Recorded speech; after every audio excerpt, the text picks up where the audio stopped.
to me like.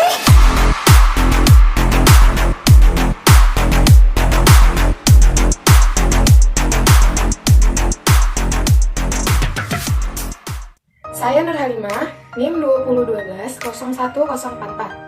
Perkenalkan, nama saya Finansia MSC Sinotang dengan NIM 2012-01019. Nama saya Elsa Monika Pandiangan, NIM 2012-01110 dan Nama saya Dani Agustinus Papahan, NIM 201201221. Perkenalkan, nama saya Amelia Jasmine Sibuan dengan NIM 2012-01225. Hai, perkenalkan nama saya Afinity Midas Mulyad, NIM 2012-01226.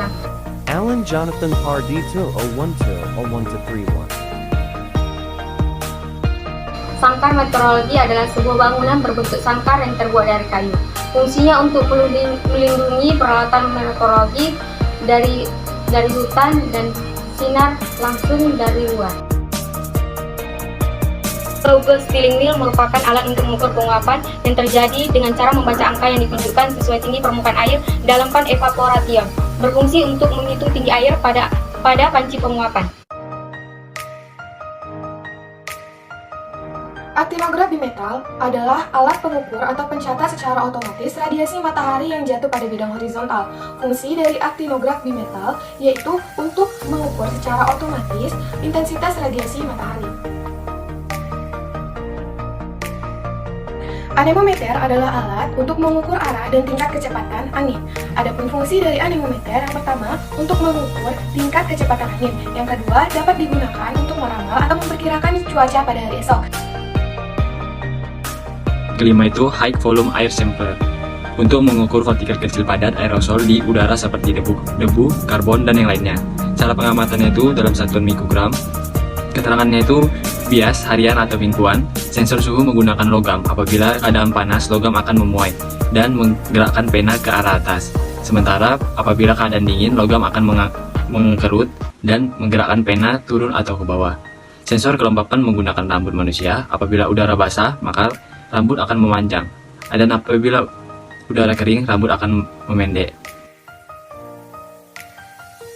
Yang keenam itu adalah dosimeter.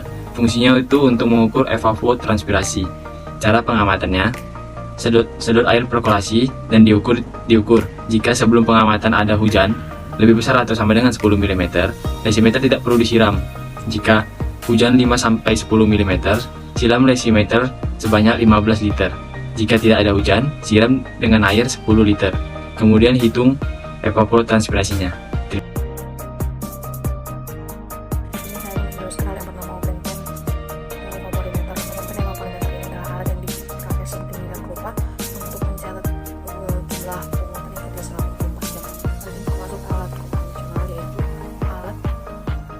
Harus dicatat pada saat tertentu untuk memperoleh data. Alat ini tidak dapat mencatat sendiri. Evaporimeter ini menghasilkan penguapan yang terjadi dengan cara membaca angka yang ditunjukkan sesuai tinggi permukaan air dalam panci. Penakar hujan Hellman ini termasuk alat penakar hujan semi otomatis. Penakar hujan Hellman ini dilengkapi dengan kertas bias seperti kertas milimeter blok, dilengkapi dengan mata pena dan peta. Mata pena digerakkan dengan aneka tugas yang diletakkan di atas sebelah dalam drum penakar hujan. Kertas bias diganti setiap 27 menit. Intensitas hujan digambarkan sebagai kurva atau poligon yang digambarkan. Sumbu X memetakan waktu dalam 24 jam dan sumbu Y merupakan curah hujan. Maksimum curah hujan dalam kertas bias adalah 10.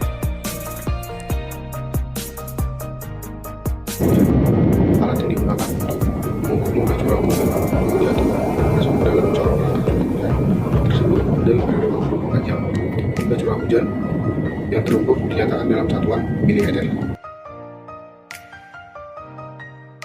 Meter adalah alat yang digunakan untuk mengukur suhu. Alat ini terdiri dari dua termometer, yaitu basah dan kering.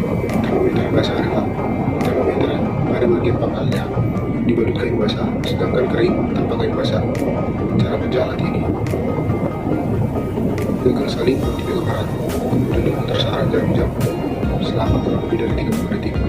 Maka termometer akan menunjukkan suhu basah dan kering. Selisih antara suhu basah dan kering akan menentukan kelembaban udara pada saat suhu diukur. Campbell-Stokes merupakan suatu alat yang digunakan untuk menghitung intensitas cahaya matahari yang mengelilingi bumi kita. Cup counter anemometer adalah merupakan beberapa bagian dari jenis anemometer. Fungsi dari cup counter anemometer adalah yang pertama untuk mengetahui tingkat kecepatan angin, yang kedua dapat digunakan sebagai alat dalam melamar atau memperkirakan cuaca pada hari berikutnya, yang ketiga untuk mengetahui besarnya tekanan angin. Termohygro adalah sebuah alat yang menggabungkan antara fungsi termometer dengan hygrometer, yaitu alat untuk mengukur suhu udara dan kelembapan, baik di ruang terbuka ataupun di ruang tertutup. Saya akan menjelaskan tentang termometer apung. Termometer apung dibagi menjadi dua, yaitu termometer apung maksimum dan juga termometer apung minimum. Termometer ini digunakan untuk mengukur suhu maksimum dan minimum permukaan air di dalam suatu panci. Termometer tanah gundul. Pada dasarnya, termometer tanah gundul ini sama dengan termometer berumput. Yang membedakannya adalah jenis tanahnya, yaitu di tanah gundul dan juga di tanah berumput. Termometer ini digunakan untuk mengukur suhu di dalam tanah. Termometer minimum berumput. Termometer minimum berumput ini berfungsi untuk mengukur suhu terendah atau suhu minimum pada permukaan tanah yang berumput maupun tidak pada suatu periode pengamatan. Cara yang digunakan pada termometer minimum berumput ini adalah alkohol. Komponen-komponen pada termometer minimum berumput ini yaitu termometer umum, termometer pegangan, tongkat tanah, dan air penyumbang. Prinsip